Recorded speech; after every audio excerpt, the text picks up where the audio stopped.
US और Israel का ये war The U.S. and Israel have launched strikes and a major military operation targeting Iran. their epic fury is going to turn into epic fury for your wallet. Here is what has happened. Very recently, the war has reached a new level of escalation. Israel reportedly attacked the world's biggest natural gas field in Iran. और इस level of escalation से हम सबको concern होना चाहिए क्योंकि ये हम पे इम्पैक्ट करेगा. The Nifty and Sensex both sank, wiping out nearly 8 lakh crore rupees in matter of minutes. Regardless of what happens, the bill will be handed out to you. The end consumer always pays. Let me tell you exactly what happened and what is going to happen and how it happened. इस हफ्ते इस war की एक line cross हो गई. अभी तक oil के पैसेज पे सवाल था. हॉर्मुज एक चोक पॉइंट है जिसको ईरान ने ब्लॉक कर दिया था और उसके बाद उन्होंने एक ticketing system, licensing system use करके कुछ सिलेक्टेड कंट्रीज को अपना ऑयल और ऑयल टैंकर्स को पास करने के परमिशन दी. पर अभी तक इस वॉर में एक अनसेड अग्रीमेंट था. सब साइड्स ये समझते थे कि ऑयल आपको भी चाहिए, ऑयल हमको भी चाहिए, गैस आपको भी चाहिए, हमको भी चाहिए, एनर्जी सारी दुनिया को चाहिए. There is no point in bombing the energy source of the world itself. वो लाइन अब क्रॉस कर दी इन्होंने. That level of escalation has happened already. Israel ने ईरान के साउथ पार्स गैस फील्ड को बॉम्ब कर दिया और ये कोई रैंडम पाइपलाइन नहीं है. South Pars is the largest natural gas reserve on the planet. It sits offshore on the Persian Gulf. This is a huge chunk of where the whole world's energy comes from. और उन्होंने उसको bomb कर दिया. ये इतनी बड़ी escalation थी कि even Donald Trump was forced to tweet and withdraw from that action, say कि हमारा इसमें कोई रोल नहीं है, ये इजराइल ने किया है, हम इसको रेकमेंड नहीं करते और ये आप भी मत करना. पर इससे कोई फर्क नहीं पड़ा. Iran retaliated predictably. उन्होंने कतर के रास लफान इंडस्ट्रियल सिटी, जो कि इस दुनिया की सबसे बड़ी एलएनजी टर्मिनल है, hit by missiles. Qatar energy का एस्टिमेट है कि उस अटैक से 17% एक्सपोर्ट कैपेसिटी डिस्ट्रॉय हो गई है. 10 से 20 साल का धक्का लग गया उनको. This is coming from the CEO of the largest gas refinery in the world. 2 और रिफाइनरीज, एक रियाद में, एक सऊदी अरेबिया में अटैक हुई. सऊदी अरेबिया की स्टेटमेंट ये कहती है कि अब जो भी थोड़ा बहुत ट्रस्ट था ईरान के साथ वो बिल्कुल शटर हो चुका है. इसराइल के Haifa refinery again struck by ballistic missiles. The Middle East is the hub from where all the energy comes, is being systematically dismantled and burnt as we speak. Obviously इसका effect यही है कि Brent crude बढ़ गया और $112 पे trade होने लगा, which is the highest since this war has started. और तभी कहा जाता है कि this is the highest escalation of energy disruption in the history of the planet. इसका क्या मतलब है?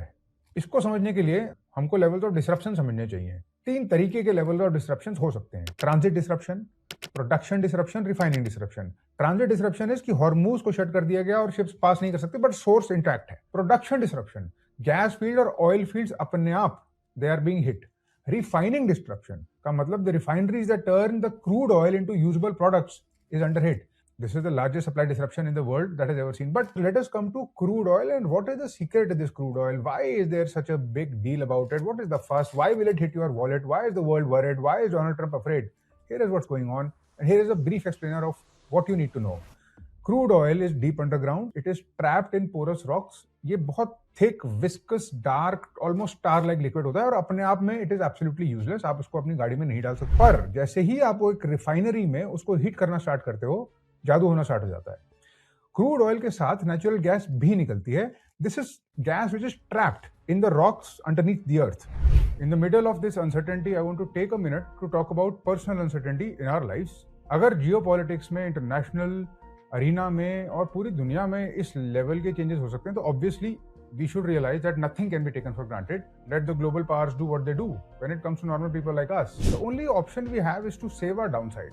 How do you save your downside? The best way to save your downside is by protecting your health and your family. I personally have done that. I have no issues in recommending insurance because I have taken it myself. मैंने 2 type के insurance लिए हैं, term insurance और health insurance. And I will strongly recommend, if you are not insured, you should be insured.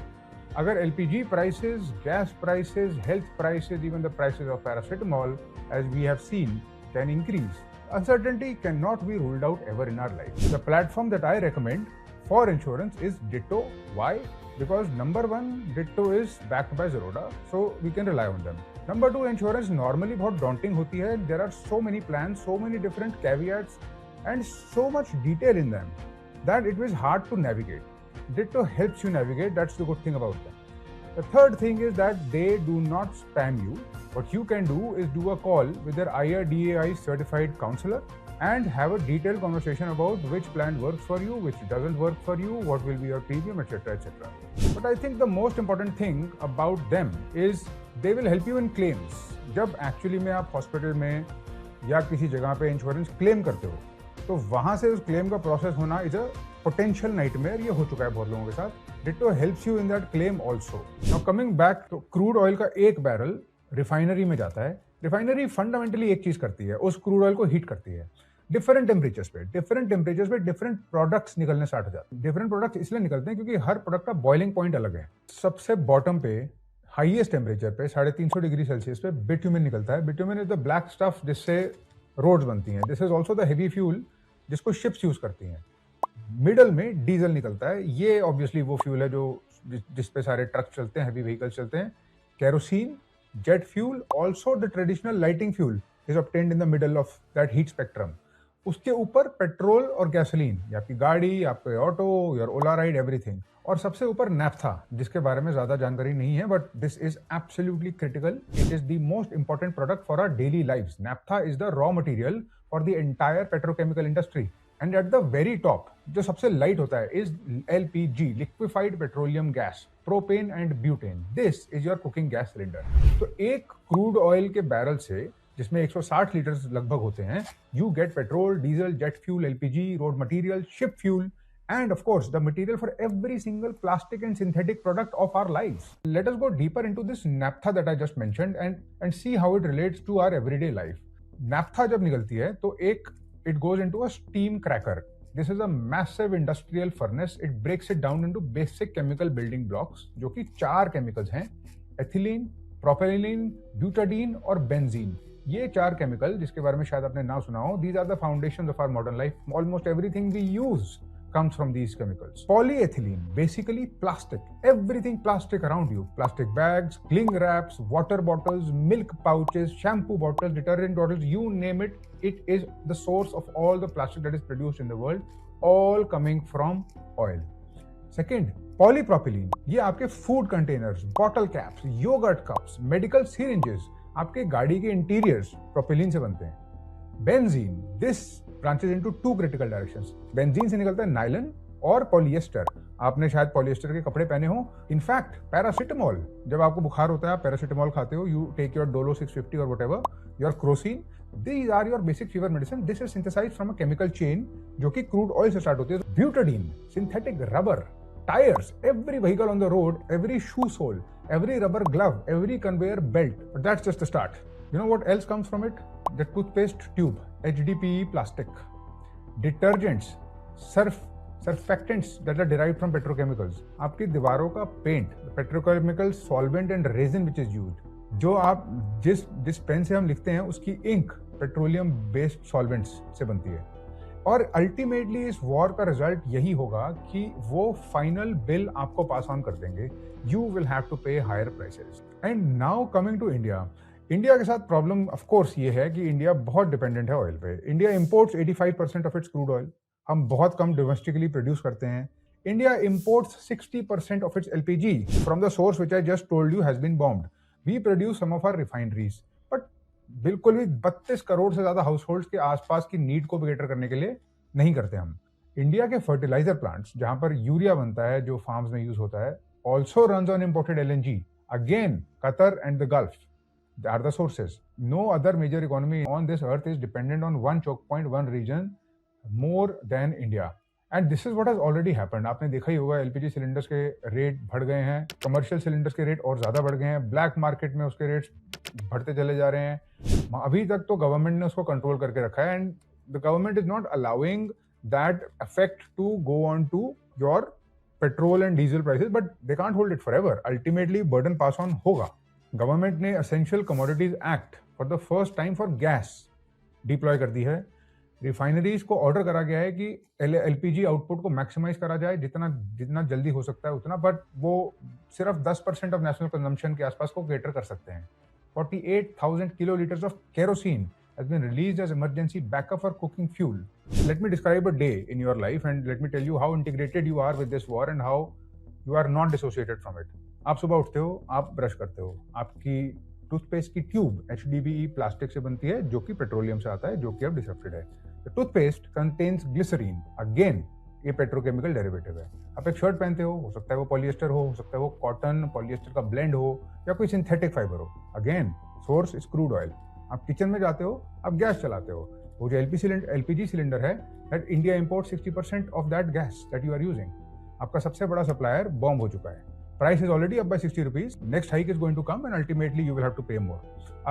You want to make tea. आप चाय बनाने की कोशिश करते हो, जो मिल्क पैकेट आप फाड़ते हो दूध निकालने के लिए, that thin plastic lining, that's polyethylene, again petroleum. आप घर से निकलते हो, आप एक ऑटो लेते हो, ओला लेते हो, उबर लेते हो, जो भी लेते हो, फ्यूल सरचार्ज इज कमिंग। आपकी उबर और ओला राइड्स एक्सपेंसिव होने वाली है। डीजल एंड पेट्रोल ऑफिशियली अभी तक गवर्नमेंट ने नहीं करा है because the government is absorbing the shock, but after a certain time they will release it. अगर आप बस पे जाते हो तो डीजल महंगा हो जाएगा, तो ऑब्वियसली आपकी बस की टिकट भी महंगी हो जाएंगी। Gas prices in Asia are already up by 40%। फिर हम आते हैं खाने पे। फूड, आपने जोमेटो से या स्विगी से खाना ऑर्डर करा, जिस रेस्टोरेंट में आपने ऑर्डर प्लेस करा वो अपना खाना ऑब्वियसली LPG से बनाएंगे, अगर उनको वो मिल रही है तो। उनके इंग्रेडिएंट्स ट्रांसपोर्ट होते हैं डीजल ट्रक से, प्राइस बढ़ गई है। आपकी पैकेजिंग कॉस्ट की प्राइस बढ़ जाएगी क्योंकि वो पेट्रोलियम प्लास्टिक से बनते हैं। तो there are all these hikes which will slowly compound. आपको सर दर्द होता है, आप पैरासीटामोल खाते हो, क्रोसिन खाते हो, अब आपकी कोई रेगुलर दवाइयाँ चल रही हैं तो हो सकता है वो भी महंगी हो जाए। फिर आप शाम को घर आते हो, आपका electricity bill, gas fired power plants are paying 40% more of that fuel, this cost also increases. फिर आप फोन को स्क्रॉल करते हो, ये जो डिवाइस की केसिंग है, आपके फोन की केसिंग, जो चार्जर की केबल है, जो इंसुलेशन है, जो स्क्रीन का प्रोटेक्टर है, they are all petroleum based derivatives. आपके imported components, they are priced in dollar. ये वो चीजें हैं जो आपको धीरे धीरे फील होनी स्टार्ट होंगी। बट इससे ज्यादा कंसर्निंग बात हमारे लिए, India is dependent on agriculture to a large extent and agriculture will be directly affected. Why will it be directly affected? Because of fertilizer. Again, the same problem. Fertilizer comes from petroleum byproducts. Fertilizer में sulphur use होता है। Sulphates are the critical component for fertiliser. अगर हमारे किसानों को fertiliser नहीं मिलेगा तो वो या तो प्रोड्यूस नहीं कर पाएंगे उतना जितना वो करना चाहते हैं, या उनको फर्टिलाइजर महंगे पे लेना पड़ेगा, एंड एज अ रिजल्ट उनको अपना प्रोड्यूस महंगे में बेचना पड़ेगा, as a result of which आपको महंगे में खरीदना पड़ेगा। But there is another silent hit that is going to hit you and everybody else, particularly in India, and that is inflation. Why will inflation rise? Because the rupee is depreciating. That is another side effect of this war. ऐसा क्यों हो रहा है? Why is the rupee depreciating? Because India is a massive oil importer. जब oil prices बढ़ते हैं तो India has to pay more dollars for the same amount of oil. Oil is priced in dollars.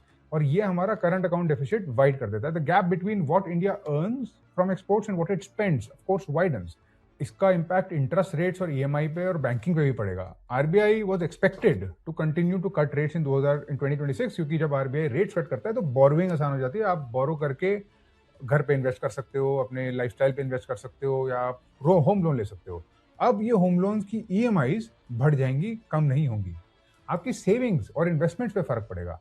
When inflation rises और interest rates ऊपर नहीं बढ़ते तो जो एक्चुअल रिटर्न है आपकी FDs की और आपके सेविंग अकाउंट्स की, वो कम हो जाती है। Another thing for Indian households that is concerning and very strange, gold. Traditionally gold को एक हेज की तरह माना जाता है। इसका मतलब इट्स अ सेफ हेवन, आप अपने पैसे उसमें लॉक करके रख सकते हो, और अगर कोई प्रॉब्लम हो तो उस गोल्ड को आप लिक्विड कर सकते हो और बहुत जल्दी उसमें से पैसे निकल जाते हैं। But gold itself is crashing, gold is crashing and silver is crashing. Very interesting reasons as to why they are crashing. I will make a separate video about that.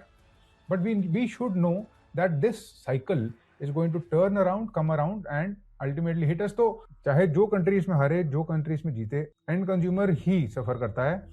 You should expect that if this war continues, your life will get, generally speaking, more expensive, and everything around you and the ease of money around you जितनी भी थी वो शायद थोड़ी कम हो जाए.